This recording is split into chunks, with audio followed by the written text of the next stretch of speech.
네, 저희 오늘 공부할 본문은 에베소서 11번째 강의로서 에베소서 후반부 4장 1절에서 6장 20절의 말씀 중 세 번째 단락인 4장 25절에서 5장 7절에 해당되는 본문입니다.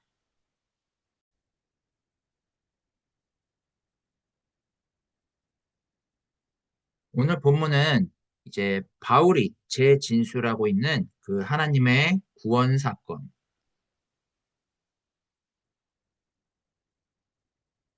즉 구원의 복음에 근거한 새 사람으로 사는 삶이 어떠한 차원이고 또 그 새 사람의 삶이 왜 빛과 같은지를 드러내고 있는 단락이다라고 할 수가 있어요. 이 에베소서 후반부는 총 7단락으로 나누어진다라고 했었는데요. 이 각각의 단락들은 서로 이제 유기적으로 연결이 되어서 세 사람의 구체적인 삶을 나타내고 또 그 성격에 근거해서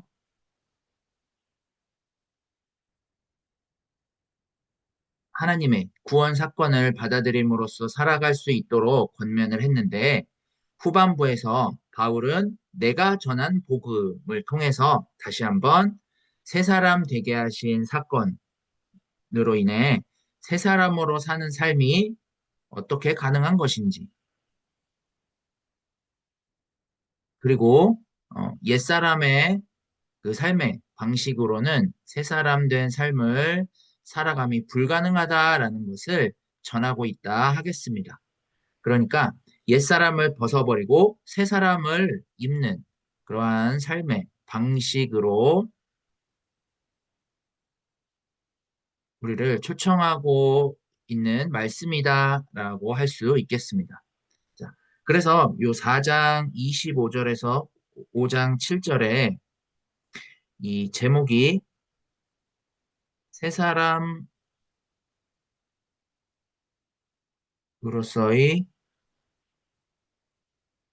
구체적인 삶을 삶이에요. 첫 번째, 새 사람으로서의 구체적인 그 삶을 소개를 해요. 그러니까 바울이 4장 1절에서 16절에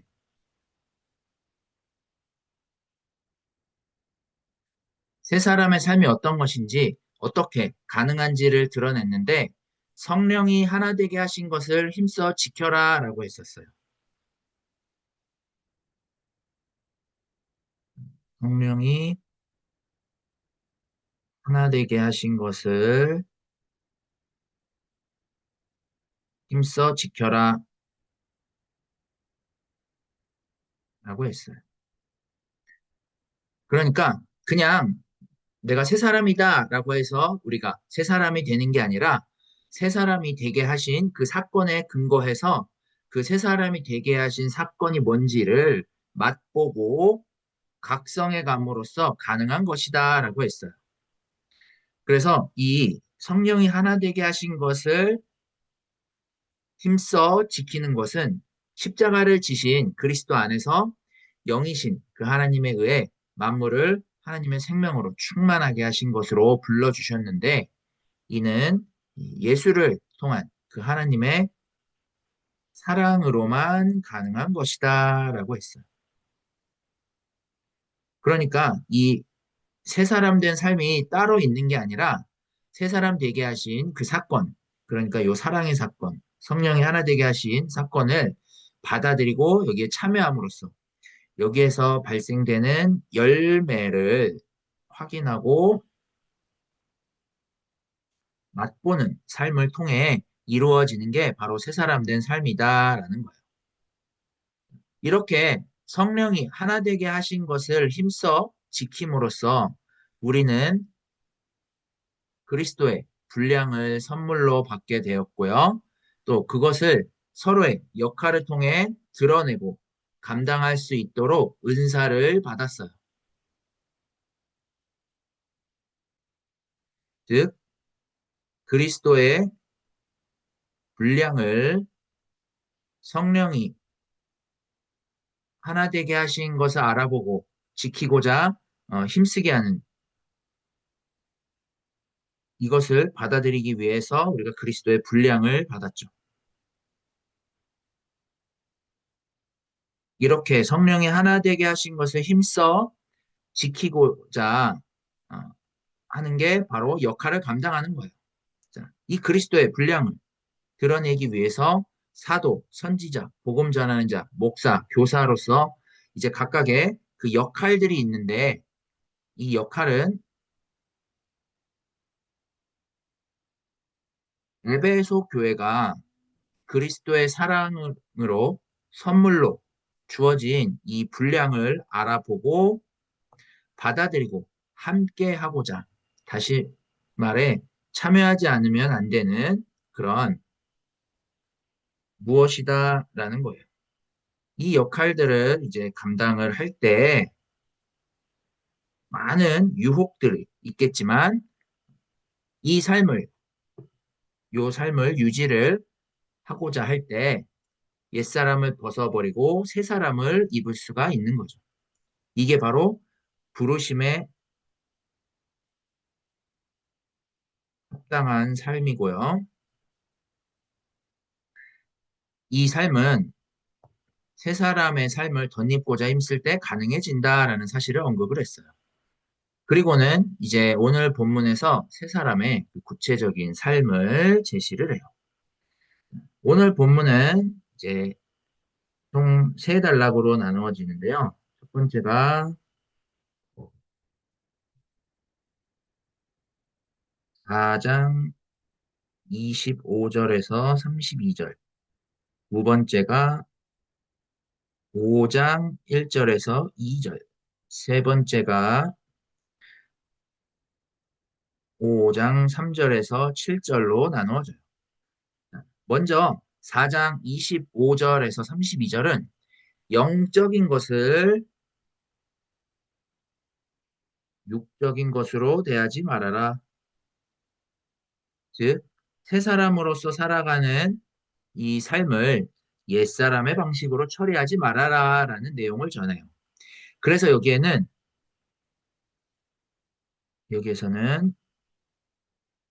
네, 무엇을 하지 말고 무엇을 해라 라는 형식으로 이제 새 사람의 삶을 전하고 있어요.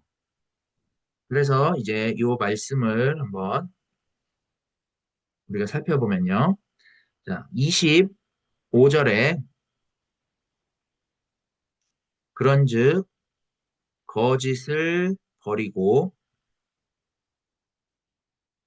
각각 그 이웃과 더불어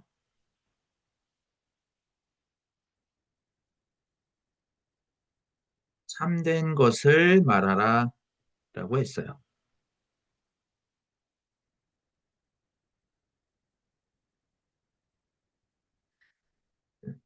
여기에 거짓이라는 건 옛사람의 삶의 방식을 말을 해요. 당시에 그 에베소 교회의 헬라 문화권에 있는 이방인들이 율법주의 가운데 있는 유대인들을 향해서 자신들의 어떤 영적인 지식과 경험을 내세워서 그렇지 않은 이들보다 내가 말하는 이것, 내 이 경험, 이것이 옳다라고 주장하는 방식의 태도를 취했죠. 이게 옛사람의 삶의 방식이란 말이에요. 그러니까 여기에서 말을 하려고 하는 것은 성령이 하나 되게 하신 것을 힘써 지켜야 하고 사랑 가운데서 서로 행해야 하는데 이 사랑을 확인을 하고 나와 너 모두가 이 사랑을 또 확인을 해야 되고요. 그래서 이 사랑을 먼저 확인한 내가 그 사랑이 뭔지를 다른 사람에게 드러내는 방식으로 행해야 되는데 그렇게 하지 못했죠. 즉, 성령이 하나 되게 하신 것을 위해서 이렇게 지키기 힘쓴 만큼 영적인 그런 지식과 경험을 내세우는 삶의 방식이 옛사람의 삶의 방식이었다라는 걸 말을 하는 거예요. 그러니까 이거를 오늘날 우리의 교회의 현실로 생각을 해보면 우리가 너무나도 많이 듣는 말들이 있어요. 예수를 믿는 사람은 구원을 받고 믿지 않는 사람은 지옥에 간다라고 해요. 혹은 이제 예수를 믿는 사람들끼리도 예수께 일어난 이 구원 사건을 알아보고 드러내고 함께 공유를 하면서 이 간극이 좁혀지도록 헌신해야 되고요. 그리고 이 선물로 받은 그리스도의 분량을 드러내야 되는 게 우리의 은사예요. 그런데 마치 내가 얼만큼 하나님을 섬겼고 내가 교회의 직분이 무엇이고 교회 일에 얼마나 열심히 적극적으로 헌신했고처럼 이런 역할들을 내세워서 내가 이것들을 잘 감당하고 있고 그렇기에 그 역할로 자신이 받은 그리스도의 이 분량을 자랑하는 게 옛사람의 삶의 방식으로 처리하는 게 돼요. 그래서 이것을 지금 바울은 거짓이다라고 말을 하는 거예요. 자, 이거를 근거로 해서 이제 보시면 참된 것이라는 건 새 사람을 입으라라는 말이 되겠죠. 그래서 참된 것을 말하라라는 말은 새 사람을 어떻게 되는지를 전해라라는 거예요. 또 여기에 이웃이라는 건 성도와 신앙 공동체를 나타내는 말이에요.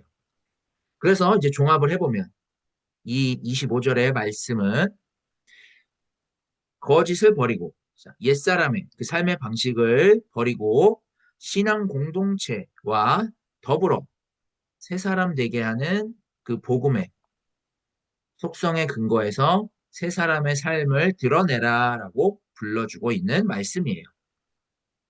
그렇게 해야 하는 이유는 우리가 서로 지체가 되기 때문이다라고 했어요. 자, 여기에 지체는 바로 몸을 말하죠. 이 몸은 각 마디를 통해서 연결되어야 된다라고 했어요. 그러면 이제 에베소 교회의 이런 모습처럼 복음을 자기 중심적으로 대하는 게 아니라 누구든지 가장 분명하게 복음을 알아들을 수 있도록 감당하는 방식으로 해야 된다라는 거예요. 즉,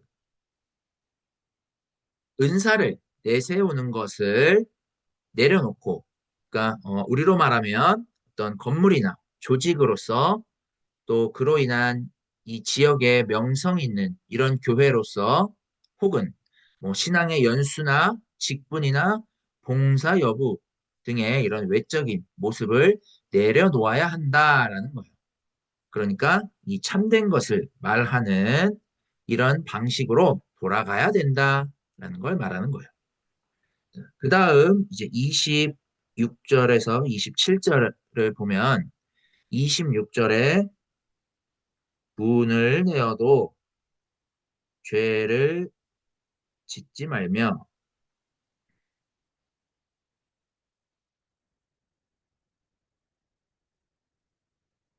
해가 지도록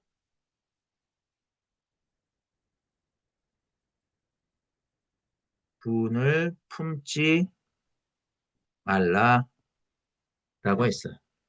자, 여기 분을 내어도 죄를 짓지 말라라는 것은 우리가 분이 날 수밖에 없다라는 걸 전제로 해요. 그러니까 이런 거죠.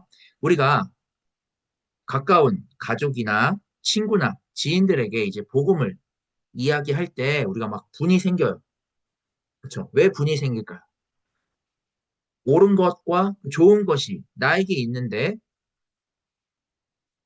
상대방은 그거를 전혀 받아들이려고 하지 않고 오히려 멸시를 해요. 우리는 이제 그렇게 분을 내면서 내가 옳고 너는 틀렸어와 같이 내세우게 돼요. 그럴 때 우리는 어떻게 해야 될까요? 복음을 못 알아듣는 이들을 향해서 우리가 분을 낼 게 아니라 이들을 향해 먼저 복음을 알아들은 내가 이 선물로 받은 그리스도의 분량을 살아내면서 그 분량을 언제나 필요할 때 어떤 방식으로 이렇게 나누어 줘야 할지 또 어떻게 함께 할 수 있을지를 모색하는 방식으로 돌아서야 돼요. 다른 말로 하면 세 사람 되게 하신 사건의 근거에서 즉 여기 사랑 가운데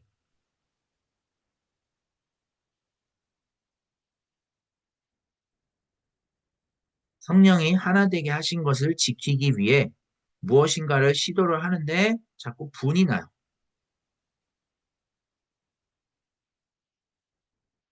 이런 자기 중심적인 옛사람의 삶의 방식이 작용하는 데에서 내려와서 새 사람 되게 하신 사건을 받아들이고 이 새 사람 되게 하신 사건을 옛사람의 방식으로 처리하지 말라라는 거예요. 이게 지금 부은을 품어도 죄를 짓지 말라라는 말로 이렇게 표현을 한 거죠. 즉, 이제 이방인들이나 유대인들이 서로 무시하면서 자기들의 판단 기준에 부족한 이들을 정죄하는 방식과 같은 그런 삶에 떨어지지 말아라라는 거예요. 이 복음은 그리스도의 분량을 선물로 받았고 나누라고 우리들에게 주신 것이지 그리스도의 분량을 내 것으로 삼고 내세우라고 주신 게 아니라는 거예요. 그러니까 그리스도의 분량을 우리의 것으로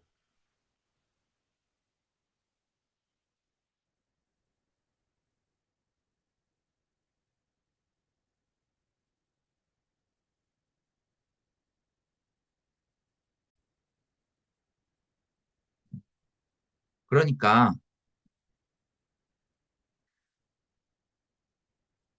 이 그리스도의 분량을 우리의 것으로 삼는 순간에 우리는 옛사람에 머무르게 되고 자기 중심적으로 살아갈 수밖에 없다라는 말을 하는 거예요.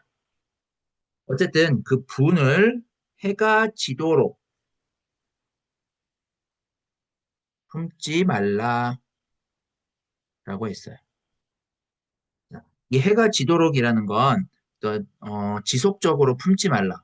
그러니까 즉시로 돌아서서 새 사람의 삶을 입어라라고 지금 이렇게 말을 하는 거예요. 자, 그렇지 않으면 27절과 같이 된다라는 거예요. 자, 27절은 마귀에게 틈을 주지 말라라고 했어요.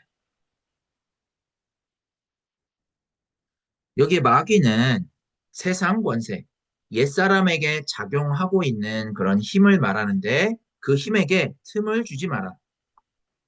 즉, 기회를 주지 말아라 라는 거예요. 이 말은 우리가 분을 내서 죄를 짓거나 해가 지도록 붐을 품고 있으면 마귀에게 틈을 주게 된다. 다시 말해, 옛사람의 삶의 방식에 굳어지게 된다. 그러니 그렇게 하지 말아라 라고 지금 이야기를 하고 있는 거예요. 그리고 나서 이제 28절에 도둑질하는 자는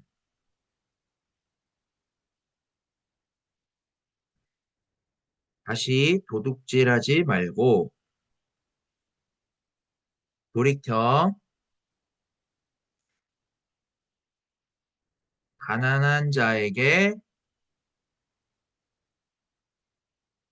구제할 수 있도록 자기 손으로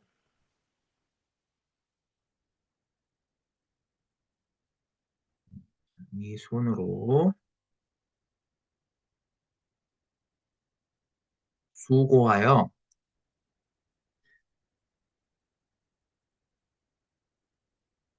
선한 일을 하라.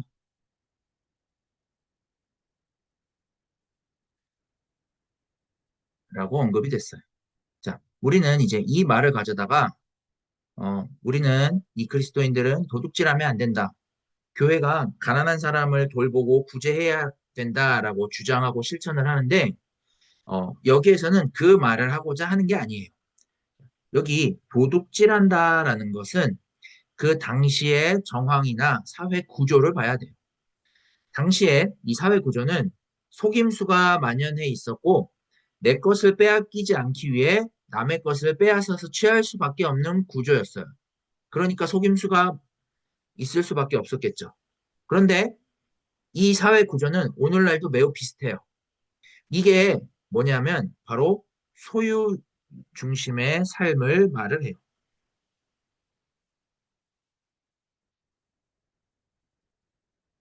소유 위주의 삶. 즉, 어, 재산을 모으는 데만 이렇게 모든 게 집중되어 있는 삶이 바로 이 소유 위주의 삶이에요. 이게 옛사람의 삶의 방식이다라는 걸 지금 말을 하는 거예요. 합법적이든 불법적이든 이렇게 소유 위주의 삶, 즉 옛사람의 삶의 방식은 바로 도둑질하는 것과 같다라는 거예요. 이러한 삶에서 이제 파생되는 것들이 다툼과 또 전쟁으로까지도 이어지고요. 이 다툼과 전쟁도 소유 위주의 삶에서 어, 발생하게 되는 이런 불법적인 것들이죠. 이렇게 소유 위주의 삶, 옛사람의 삶의 방식은 도둑질하는 것처럼 불법적일 수밖에 없어요. 비록 우리가 합법적으로 어떤 소유를 취한다라고 할지라도 이 소유 위주의 삶은 다른 사람의 생존권을 파괴하는 방식으로 돌아갈 수밖에 없는 거예요. 그래서 지금 바울은 이런 옛사람의 삶에서 벗어나서 그리스도 안에서 만물을 충만하게 하는 이 삶을 드러내기 위해 살아가는데 그런 하나의 지표가 내가 무엇을 얻고자 함이 아니라 나누어주고 많은 사람을 구제하고자 하는 이런 걸 말하는 거예요. 그런데 여기에 보시면 자기 손으로 수고하여 라는 이게 뭔가 우리가 돈을 더 벌어서 이제 나누는 것으로 오해를 할 수가 있는데 그게 아니라 우리가 돈을 더 버는 데 있어서 어떤 불법적인 방식, 그러니까 합법을 가장해서 다른 사람의 그 생존권을 훼손을 하면서 내가 많이 얻은 것으로 가난하다고 생각되는 사람들에게 베푸는 이런 방식이 아닌 소유가 주어졌을 때 가난한 사람들을 구제하는 이런 방식을 말해요. 이 삶이 선한 일이라는 건데, 즉, 이 선한 일은 뭐냐면, 우리가 뭐, 테레사 수녀나 이런 분들처럼 어떤 구제하는 이런 착한 일을 말을 하는 게 아니라, 그리스도 안에서 하나님의 그 생명으로 만물을 충만하게 하셨다라는 이 사실을 드러내고 그 사실을 전하면서 살아가는 이러한 삶을 말하는 게 바로 선한 일인 거예요. 이 삶으로 지금 바울은 우리를 초청하고 있는 거고요. 즉, 이 영적인 삶을 육적인 삶으로 돌이키지 말라라고 지금 28절과 같이 이야기를 하는 거예요. 어, 우리는 이제 이렇게 말을 하죠. 내가 신앙생활을 잘하고 내가 모범적으로 기도를 했더니 하나님이 내 삶을 이렇게나 많이 채우셨다라고 해요. 하지만 이건 옛사람의 삶의 방식일 뿐이에요. 도둑질하는 거죠. 소유 위주의 삶인 거고. 이런 삶 대신에 우리가 살아가야 할 새 사람의 삶을 그리스도 안에서 만물을 충만하게 하신 이 하나님의 생명으로 사람들을 돌아보면서 물질로 혹은 내가 얻은 그러한 삶의 잉여분으로 섬기면서 생명 충만한 삶을 드러내고 함께 나누고자 하는 방식으로 살아가라라는 거예요. 이게 그리스도 안에서 이루어지는 지체, 온 몸으로서의 삶이다라는 거예요. 그리고 이제 또 29절에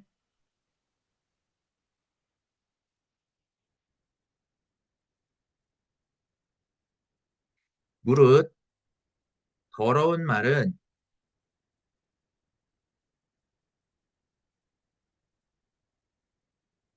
너희 입 밖에도 내지 말라라고 했어요. 자, 여기에 더러운 말이라는 것은 그 에베소 교회가 지금 신앙 공동체 안에서 주장하는 자신들의 그 영적 지식과 경험을 내세워서 그렇지 않은 이들을 판단하는 그러한 말을 지금 더러운 말이라고 이렇게 표현을 해요. 이 더러운 말이 뭐 우리가 생각하는 뭐 비속어나 뭐 은어나 어떤 뭐 욕설과 같은 이런 것들을 하지 말아라라고 지금 말을 하는 게 아니라 이 더러운 말은 바로 이 성령이 하나 되게 하신 것을 힘써 지키는 데 있어 사랑이 빠진 것을 말을 하는 거예요. 즉, 성령이 하나 되게 하신 것을 사랑 가운데서 행할 수 있어야 되는데, 그래서 겸손과 온유와 오래 참과 용납함으로 이루어져야 되는데, 에베소 교회는 이방인들이 유대인들을 멸시하는 방식으로 대했어요. 이렇게 옛사람의 삶의 방식을 하나님의 생명을 알아본 그 표지로 주장하지 말아라 라고 지금 하는 거예요. 다른 말로 더러운 말은 나쁜 열매를 맺는 말이라고도 할 수가 있어요.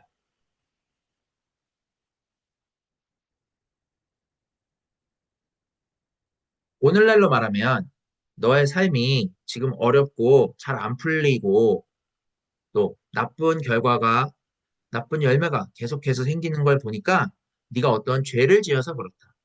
아직 하나님 앞에 용서받지 못한 죄가 있는 것 같다. 그러니 하나님 앞에 회개해라 라고 말하는 이런 것들과 같다라고 할 수 있어요. 자, 이렇게 하지 말고요. 오직 덕을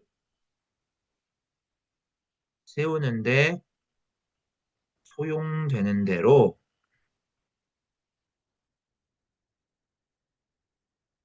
선한 말을 하여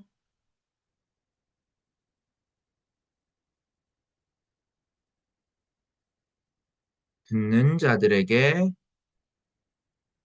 은혜를 끼치게 하라라고 했어요. 자, 여기에 덕을 세운다라는 건 그리스도의 이 몸을 세운다는 말이고요. 이 그리스도의 몸을 세우기 위해서 선한 말을 하여 은혜를 끼치라라고 했어요. 자, 선한 말을 한다라는 건 우리의 불의함으로 인해서 하나님의 생명과 단절되고 죽음에서 도무지 벗어날 길이 없었는데 이 모든 게 하나님의 그 사랑 안에서 이루어졌고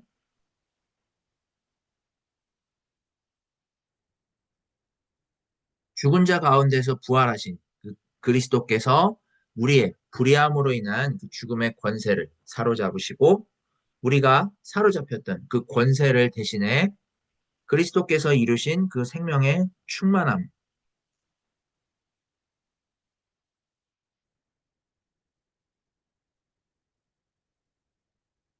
그 충만함을 우리에게 주셨다라는 사실을 붙들고 씨름하는 게 바로 우리 그리스도인의 삶이다라는 것을 드러내는 이런 말이에요.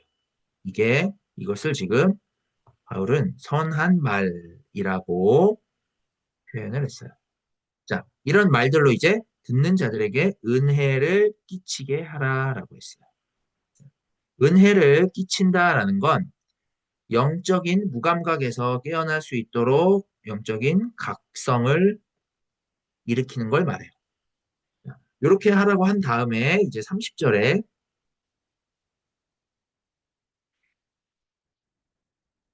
하나님의 성령을 근심하게 하지 말고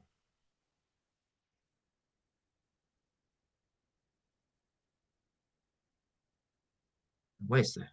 자, 하나님의 성령을 근심하게 한다라는 건 성령이 하나 되게 하신 것을 지키기 위해서 힘쓰지만 그것을 사랑의 방식이 아닌 다른 방식으로 지키는 걸 말해요. 이게 성령과 불화하는 것이니 그렇게 하지 말아라 라고 이야기를 하는 거예요. 왜냐하면 그 안에서 너희가 구원의 날까지 인치심을 받았느니라 라고 했어요.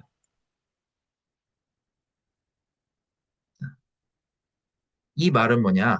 즉, 이 성령의 역사는 하나님의 그 사랑 가운데에서 이루어져서 우리가 끝까지 그 사랑 안에서 살아가도록 우리에게 주어진 사건이다라는 것이고 성령은 십자가를 지신 그 그리스도를 통해 드러나신 그 하나님의 일을 우리에게 구원 생명으로 인쳐주시는 영인데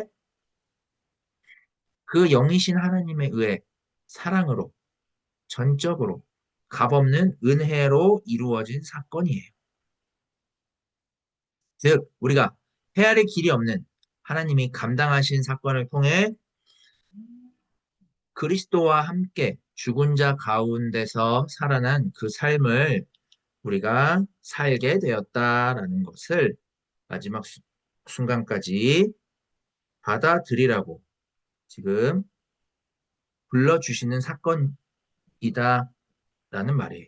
이게 바로 구원의 날까지라고 표현이 됐죠. 자, 요렇게 이제 25절에서 30절까지 언급을 해 놓고요. 요 내용들을 이제 31절에서 32절에 다시 또 구체적으로 진술을 해요. 31절에 너희는 모든 악독과 노함과 분냄과 떠드는 것과 비방하는 것을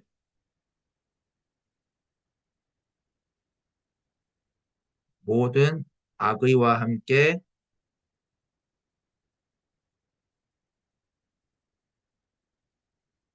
버리고라고 했어요.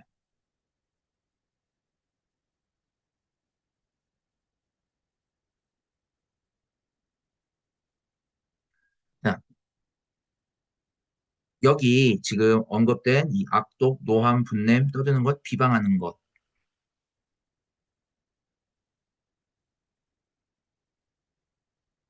이런 것들이 모두 다 옛사람의 방식, 자기 중심적인 삶에서 쏟아져 나오는 이러한 것들이죠.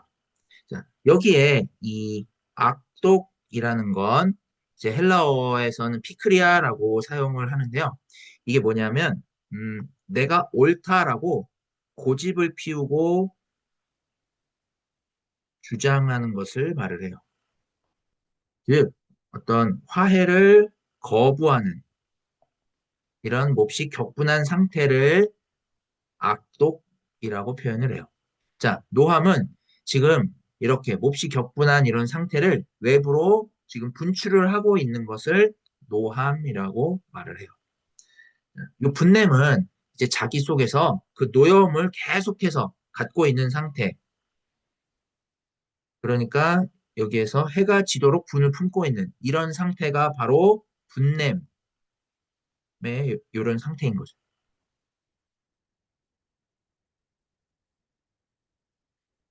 그리고요, 여기 떠드는 것과 비방하는 것은 이제 같은 말이라고 보시면 되는데, 이 떠드는 것과 비방하는 건 어떤 일방적인 주장으로 고함을 치면서 말다툼하고 선동하고 주장하는 것들을 말을 해요. 그래서 이런 악독, 노함, 분냄, 떠드는 것, 비방하는 것을 어떻게 하라고 했냐면 악의와 함께 버리고 라고 했어요. 자, 악의라는 것은 이런 악한 상태, 악한 성향을 말을 하죠. 자, 그래서 이 악의, 여기 언급된 이 다섯 가지가 모두 옛사람의 속성이에요. 어, 아무리 옛사람이 선하다라고 하더라도요, 자기 중심적인 삶에서는 절대로 선할 수가 없어요. 그건 어떤 일부분만 선한 거고, 그 선함은 결국엔 자기 자랑으로 자기를 내세우는 그런 결과를 가져오게 돼요. 그렇기 때문에 우리는 이 영적인 것, 성령이 하나 되게 하신 것을 사랑 가운데에서 지키기 위해 힘써야 되는데, 그래서 목사로서 또 선물로 받은 그리스도의 그 분량을 우리가 헤아리면서 드러내고 또 성도로서 이렇게 자신을 내어주고 바울처럼 주 안에서 갇힌 그런 삶을 기꺼이 감당하면서 행해야 돼요. 그렇지 않고서 어떤 옳음을 주장을 하는 것은 성령이 하나 되게 하는 것을 지키고자 힘쓸수록 그 힘쓰는 것이 자기의 의로 전락할 수 있다라는 거예요. 이걸 버리라는 게 바로 악의와 함께 버리고예요. 자, 이런 것들을 버리고서 대신에 사랑을 헤아리라 라는 게 바로 32절의 말씀이에요. 자, 32절에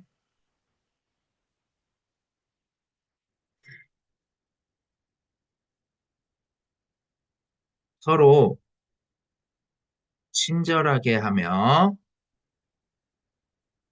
라고 했어요. 자, 여기에 친절은 그리스도인들끼리 그냥 서로 분별 없이 잘 대해줘라 라고 말을 하는 게 아니에요. 하나님이 우리에게 그 성령이 하나 되게 하신 사건을 베푸신 것은 하나님의 인애예요, 인애. 이거를 다른 말로 헬라어로는 이걸 헤세드라고 하죠. 그래서 이 인애는 하나님이 자기 희생적으로 자기를 내어줌으로써 이 하나님의 오르심을 드러내고 이 오르심에 참여하게 하신 사건을 친절이라고 지금 말을 합니다. 우리는 심판을 받아 마땅한데 하나님이 자신을 내어주셔서 자신이 심판을 받으시고 거기로부터 우리를 심판에서 건지시는 죄 용서와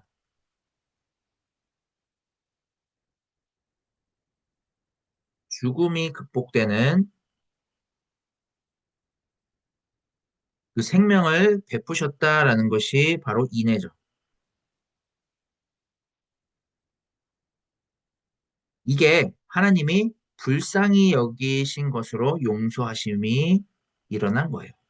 그래서 여기에 이렇게 친절하게 하고 불쌍히 여기며 서로 용서하기를 이라고 말을 하는 거예요.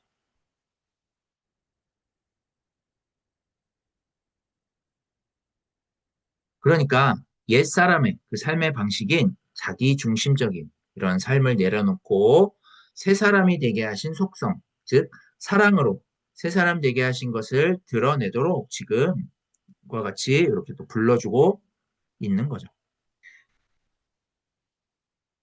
그렇게 하나님이 그리스도 안에서 너희를 서로 용서하심과 같이 하라라고 하는 거예요.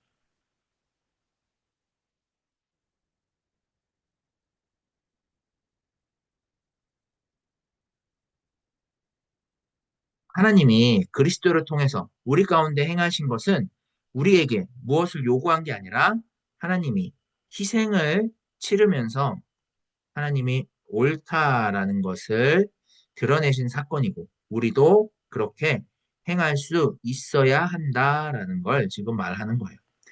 그럴 때만이 이 하나님의 오르심이 옳은 것으로 드러나게 되고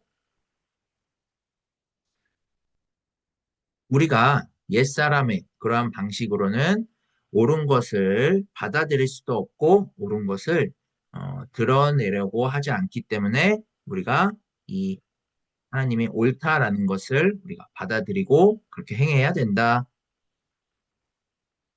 지금 이렇게 말을 하고 있는 것이 바로 32절의 말씀이다 라고 할 수가 있어요. 그 다음에 이제 5장의 말씀을 보시면 5장 1절에 그러므로라고 되어 있어요. 여기 이 그러므로는 앞에 4장과 연결이 된 그러므로이죠. 그러니까 우리가 누구인지 이제 정체성을 분명하게 밝혀요. 그 정체성이 뭐냐? 사랑을 받는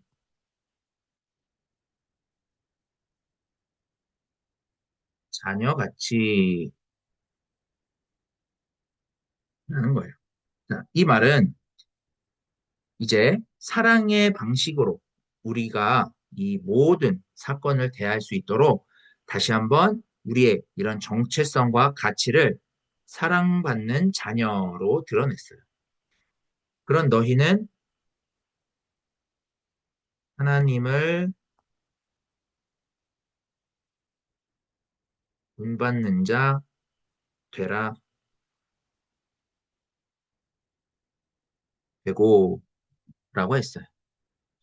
자, 여기에 본받는다라는 건 어떤 모방을 이제 말을 하는데요.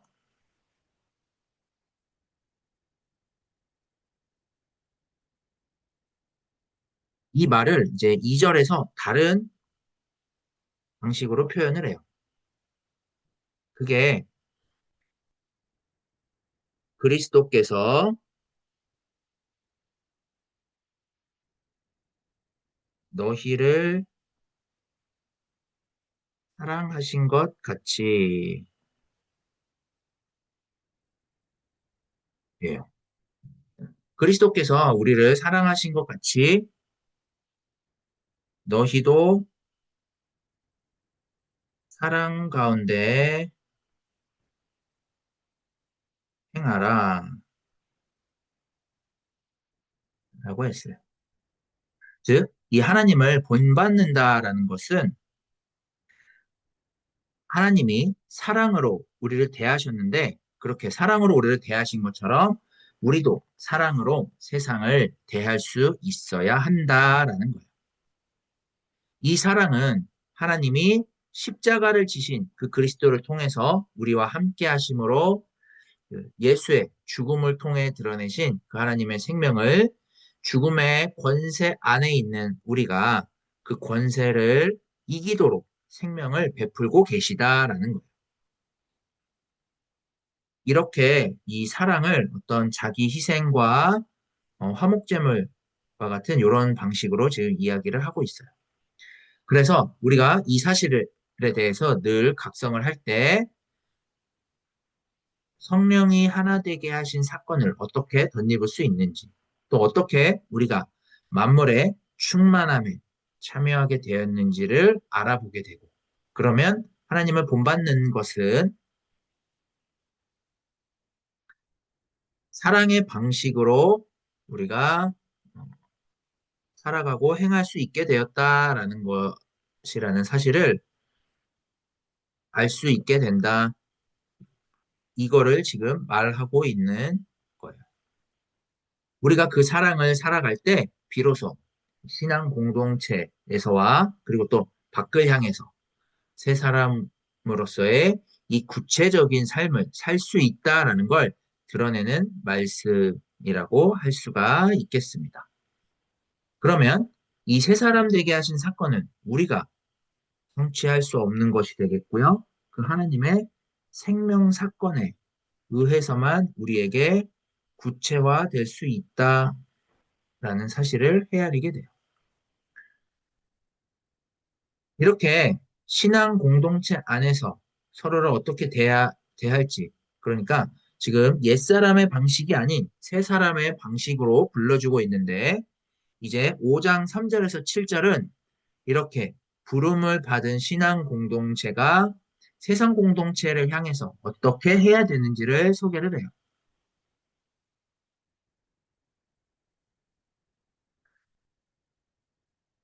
즉, 이 세상을 향해서 새 사람 되게 하신 사건을 이 3절에서 7절은 말과 행위와 관련을 해서 드러내고 이 세 사람 된 사건이 말과 행위로 어떻게 진행이 되어야 되는지를 소개하는 부분이에요. 그래서 여기 5장 3절에 보시면 음행과 온갖 더러운 것과 탐욕은 너희 중에서 그 이름조차 부르지 말라라고 되어 있어요. 자, 여기 음행은 세속적인 그런 삶을 말을 하는데 이 음행과 온갖 더러운 것은 이 옛사람의 삶을 가지고 와서 마치 새 사람의 삶인 듯 주장하는 것을 지금 음행 더러운 것으로 이렇게 지금 표현을 하는 거예요.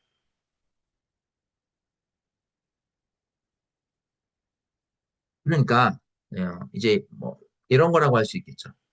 예수를 믿으면 너가 잘 되고 자녀가 잘 되고 자손 대대로 잘 될 거야라고 말하는 이런 옛사람의 삶의 방식을 음행, 더러운 것, 탐욕과 같다라는 말을 하고 있는 거예요. 그래서 이 음행, 더러운 것, 탐욕은 너희 중에서 그 이름조차도 부르지 말라라고 했어요. 이 이름조차도 부르지 말라라는 이 말은 새 사람 된 삶을 옛사람에게 소개하기 위해서 무엇인가 해야 한다라는 그 옛사람의 삶의 방식을 가지고 그 옛사람의 삶의 방식에서 무엇인가를 내가 성취하고 이루는 것으로 새 사람 된다라고 조금도 주장하지 말아라라는 말인 거죠.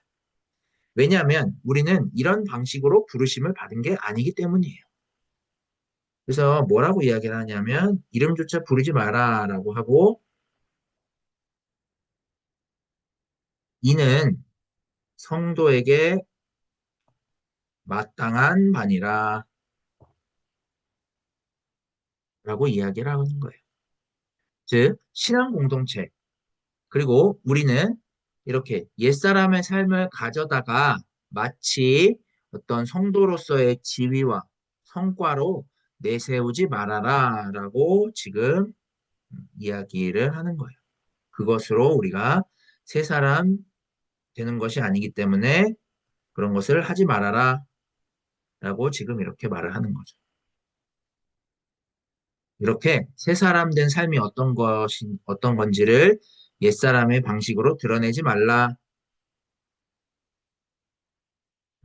이렇게 3절과 같이 드러냈어요. 그리고 나서 이제 4절에 누추함과 어리석은 말이나 희롱의 말이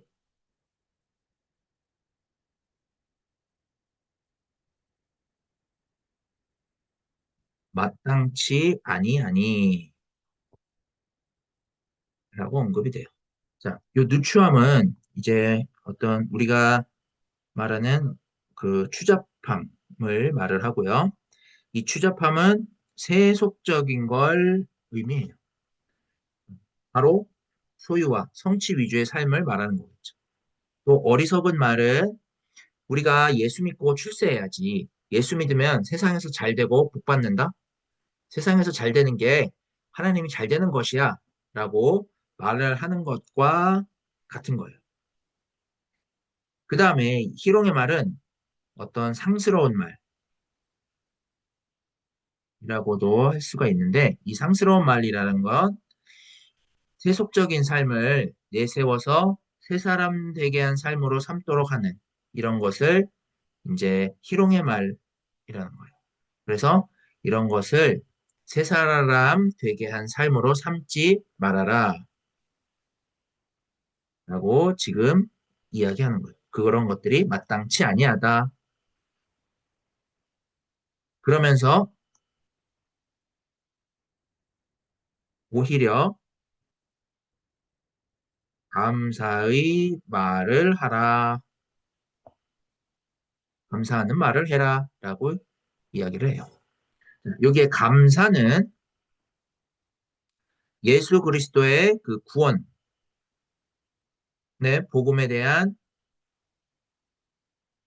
적절한 반응을 해라라는 말이에요.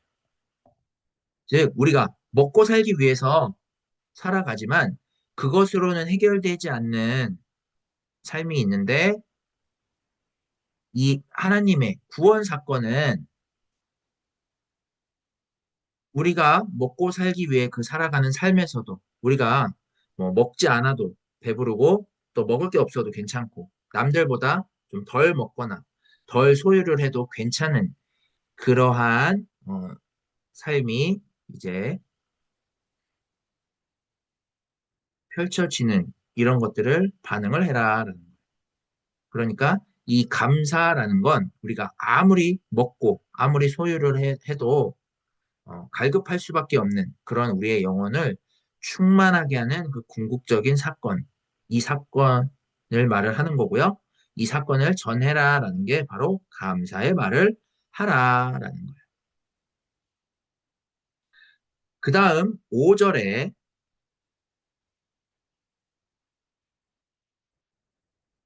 너희도 정녕 이것을 알거니와 음행하는 자나 더러운 자,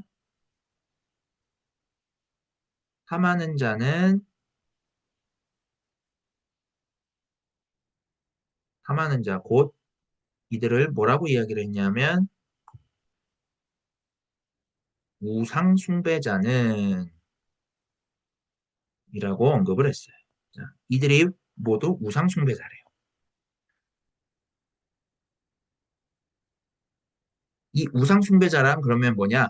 하나님 아닌 것을 하나님처럼 대하는 이런 사람들이겠죠.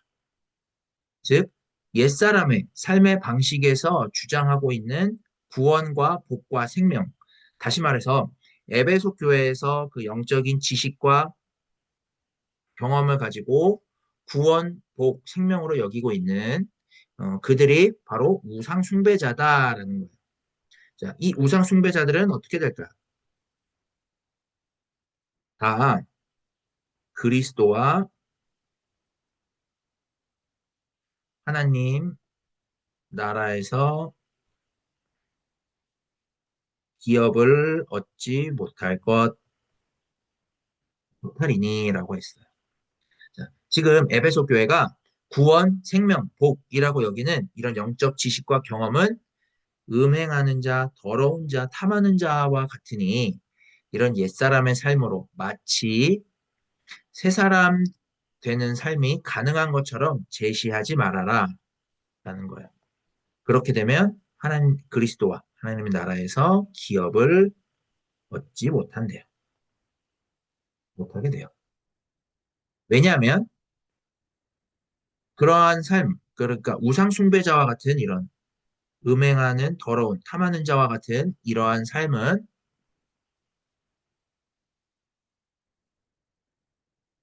우리가 선물로 받은 그 그리스도의 분량과는 무관해지는 것들이기 때문이에요. 이렇게 너희가 우상 숭배자가 되지 않도록 이제 6절에 누구든지 헛된 말로 너희를 속이지 못하게 하라 라고 했어요. 자, 여기 헛된 말로 속이지 말라 해서 이 헛된 말은 바로 세속적인 말이라는 걸 의미를 해요. 이 세속적인 말이라는 건 뭐냐면 이제 우리가 세속적인 어떤 말을 할 때 세상 사람들이 우리를 인정해주고 우리가 복이 있다라는 것을 확인시켜 줄 거라고 생각을 하고 그래서 세상 사람들이 추구하는 것을 우리가 추구하면서 마치 기독교인으로서 복받은 자라고 드러내는 게 바로 헛된 말로 속이는 거예요.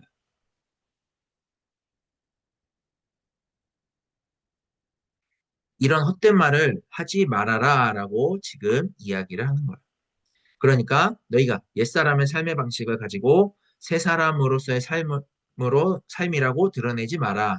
그건 속이는 말에 불과하다라는 거죠.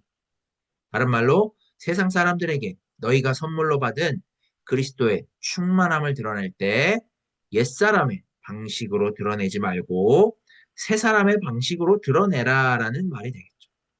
그러니까 지금 어, 주 안에서 갇힌 바울은 그 일을 위해서 율법과 지금 대립을 했고 로마법 안에서 복음의 진정성을 드러내려고 시도를 했어요.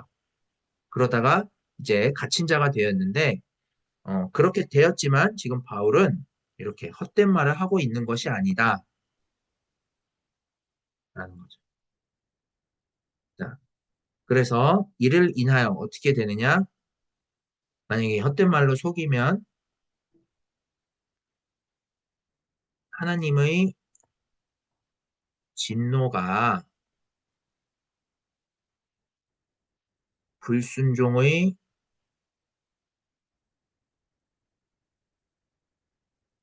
아들들에게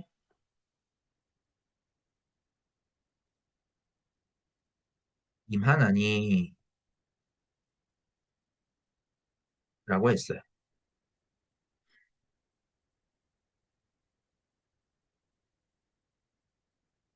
이렇게 헛된 말로 속이게 되면 세상 사람들이 우리가 속이는 그런 말들로 속아서 예수를 믿게 될 수 있겠죠. 하지만 그렇게 됐을 때 그들은 참된 예수를 믿게 되는 게 아니니 그렇게 된다면 이 하나님의 진노가 속아서 예수를 믿은 그들에게서 물러나는 게 아니라 오히려 불순종의 아들들에게 임하는 것처럼 그들에게 임한다라는 거예요.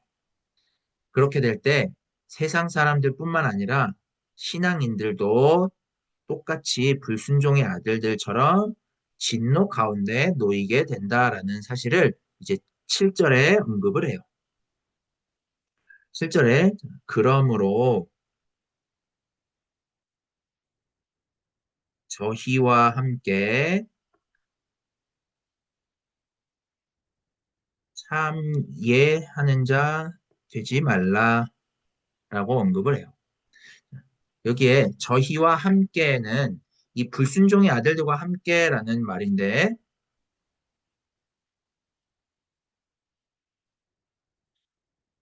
세상 사람들처럼 되지 말라라는 거죠. 그리고 여기 참회하는 자는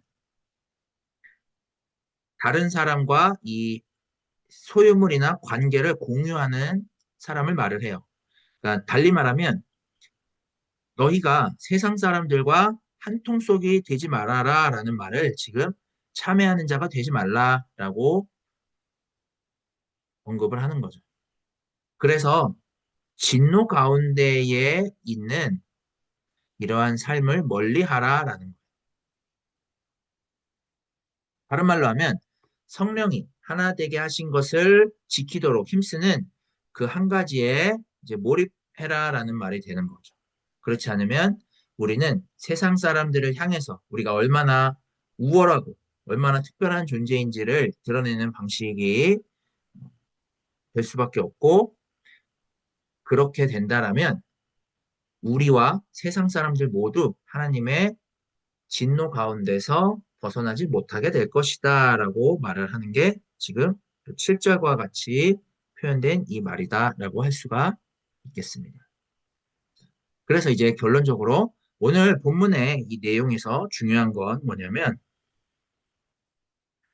이 세 사람의 구체적인 삶을 우리가 구현할 수 있는 것이 아니다라는 거죠. 그렇다면 우리가 행할 수 있는 것은 뭐냐? 바로 각성이에요. 이 각성이라는 것은 우리가 참여하고 있고 선물로 받은 그 그리스도의 분량이 어떤 차원이고 또 그 속성이 어떤지, 또 그 안에서 이루어지고 있는 그 참된 가치가 어떤 건지를 헤아리는 거예요.